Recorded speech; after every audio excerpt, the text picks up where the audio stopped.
Hello everybody, Gbenga Olatunji here. Let's look at classification of audit, or what we can say types of audit. What are the types of audit? Audit basically can be broken down into two, based on its nature and based on the method of approach. By nature and by method of approach. So when we are talking about nature, we are talking about what features in a particular thing. So audit 2, what are the features of an audit that makes us to classify it as statutory or private? So by nature, we can classify audits to be of statute or statutory or private. By method of approach, this simply means how an auditor goes about executing his or her work. How an auditor goes about executing his or her work. And this is actually a bit many, and we will look at 6 of it. So by nature, we have statutory audit.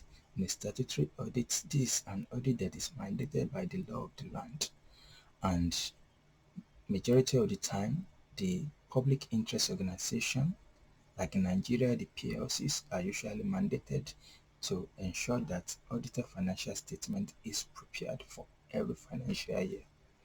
And for private audits, it simply means an organization is not mandated by the law of the land, but the owner deemed it fit by virtue of the advantages that they are going to enjoy if an audit is carried out. So private audits usually takes the form of auditor being engaged privately by the owner of the business to look into their financial matter and come out with an opinion. But for the statutory audit, it is actually mandated by law.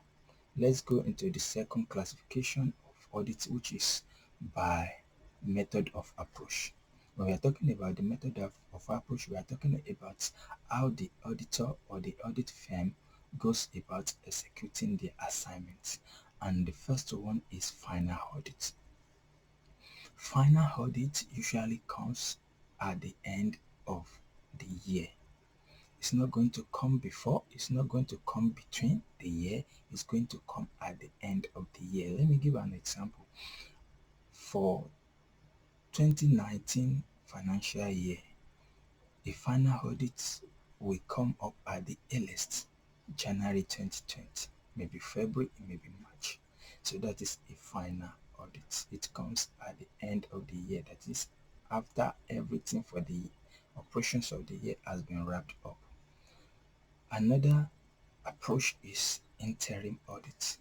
When we are talking about interim audit, we are talking about an audit that is broken out or that is segmented into quarters, segmented into biannual, segmented into every 2 months or the like. So that is an interim audit. That is it comes per time. It is executed per time. So let's take for example, an interim audit for the first quarter will come at the earliest second quarter. So January, February, March, an auditor will look into it by April. April, May, June, an auditor will come for the second quarter probably in July.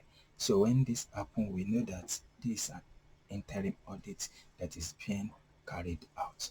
Continuous audit. This is another method of approach in which we can classify an audit by continuous audit. It simply means that audit keeps rolling. It's in circle, it's in chain, it's in cycle, it's in chain. So it doesn't stop. As transaction progresses, audit is actually working on it too. As transaction progresses, audit is working on it. So, and this is the trend that the whole world is going into, a continuous audit, real-time audit. So as transaction happens, audit is checking it. Like all the e-commerce of this world, is being run on continuous or real-time audit. Another method that we can talk about is procedural audit. Procedural audit, by this we mean an audit that is process focused. It's an audit that is process focused. In procedural audit, we look at an aspect of an organization, we look at the process, a specific process, and we see it through from the beginning to the end. That is a procedure audit, just as you call procedure, procedural. So it is always focused on process. Balance sheet audit is another approach, and when we are talking about balance sheet audit, it is rare to have a balance sheet audit, but it is not impossible to have it. So when we are talking about balance sheet audit, we are talking about a situation in which an auditor takes upon himself a bit of liability, take upon himself a bit of greater liability by looking at the balance sheet alone.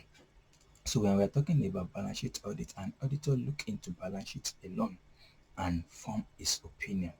This may create a bigger professional liability, but nevertheless is an approach that could be used to audit. Last but not the least, we are talking about today is management audit. Management audit is actually encompassing.